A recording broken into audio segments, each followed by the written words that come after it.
everybody, welcome to the Jamie and George Show.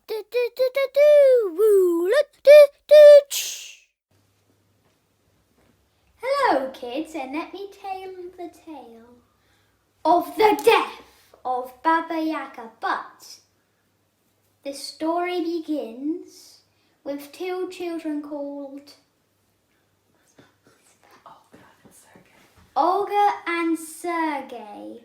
Now, when they were playing with Sergey's new helicopter toy which he made, an old man came, and the old man said, "Quickly kids, you must get back to your houses, for I have seen the most terriblest of sights. 3 black geese belonging to Babba Yagga." Sergey, he actually believed the old man and he rushed back to the house. But then Olga said, "Are you really going to believe an old man that smells of wee and walks a fox?" And as usual, Sergey would come back to his older sister. Now, as if this was Babba Yagga's plan, Olga's helicopter got stuck in a tree. And Olga said, "Sergey, can you go get my helicopter?" But then Sergey said, "No, it's your helicopter. I'll time you." And then he did it because, yeah, I can do it really fast. Watch this. But then the geese came and picked him up and brought him to Babba Yagga's mansion. No, not a mansion. Let's check that again, a hut. So, and Olga started crying and whining and crying and whining and moaning and crying until she got over it and walked slowly towards the black forest. And that's the end of the story. Goodbye. That's not the end of the story. I'm only joking. She was walking in the forest to find his friend, her brother, when she heard a little voice. She looked both sides and saw no one, but when she looked down, she saw a squirrel. The squirrel said, Oh please, can you help me? My tail has been captured in this rabbit trap. I mean, I'm not a rabbit, I'm a squirrel." So she set him free. "Oh, thank you, take this nut. Now, it looks like an ordinary nut, doesn't it? But if you throw it on the ground, the first thing you say, that thing's going to appear." She takes the nut and walks along.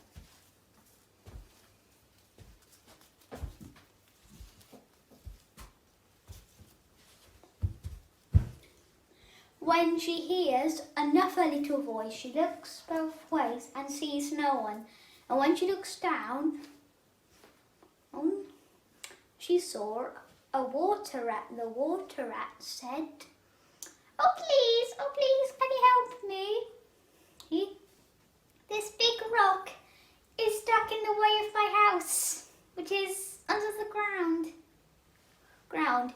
Then she kicks the rock out of the way. Then the rat goes into his house and brings out some wheat.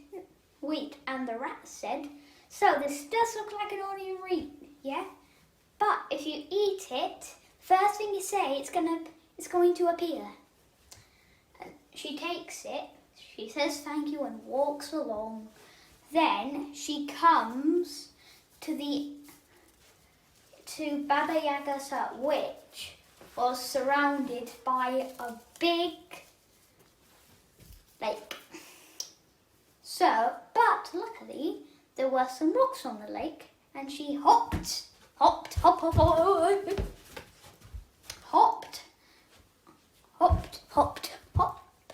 nearly fell but managed to get back up, hopped back onto the other side, when she heard another little voice.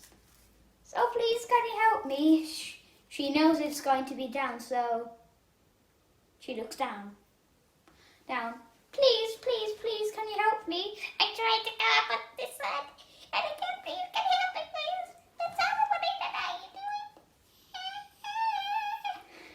She throws the fish back into the water, and the fish says, thank you. Here, take this scale. Now, if you put the scale in your eye, first thing you say, it's going to appear.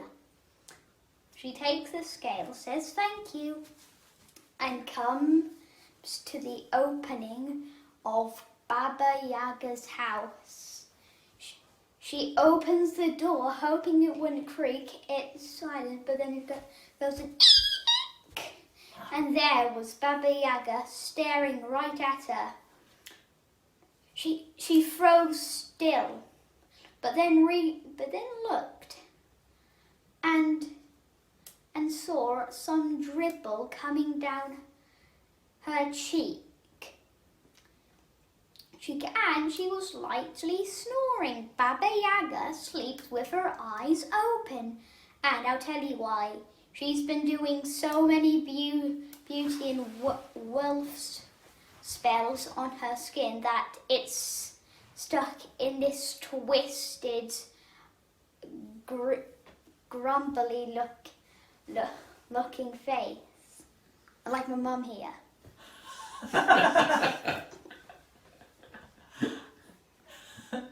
So what happened next?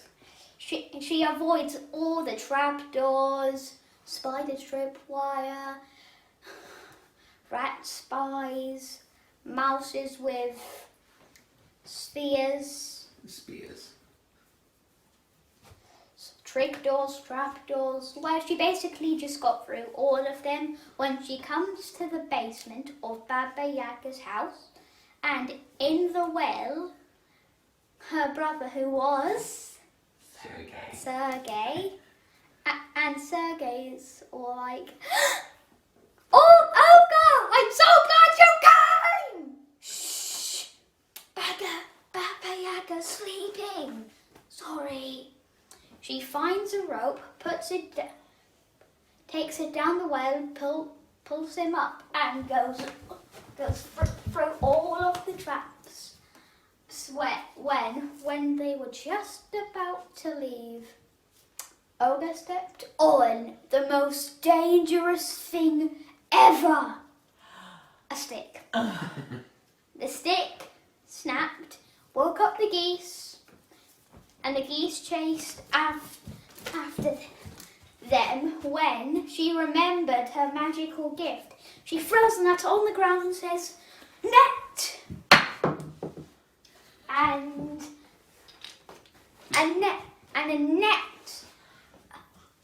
And a net appears, and the kids were like, yes! They kept running when they heard Babba Yaga waking up. Babba Yaga chased after the kids, but Babba Yaga was very fast, and it's very scary when old people run very fast. When Babba Yagga was just about to grab Olga's neck, she ate the wheat and said, "Mountain!" And a big mountain appeared out of nowhere, with Babba Yagga on one side and the kids on the other, and the kids were all like, yes! And they kept running until they heard the sound of crumbling. Babba Yagga was sneezing. No, actually she was eating her way through the mountain. She must have been very hungry. Anyways, the kids kept running and Olga put that fish scale in her eye and shouted, lake! And a big lake appeared with the kids on one side and Babba Yagga on the other side. The kids were all like, yeah, yes! And they kept running until they heard the sound of slurping. Babba Yagga was drinking the lake as if it was the last bits of a chocolate milkshake. The kids kept running. Olga was crying because she knew she didn't have any more magical gifts, but Sergei was quite calm. He threw his helicopter toy up into the air, landed on Babba Yagga's tummy, and Babba Yagga burst. Boom! Pop! Bing! Bam! Boom! And apart from nets, rocks,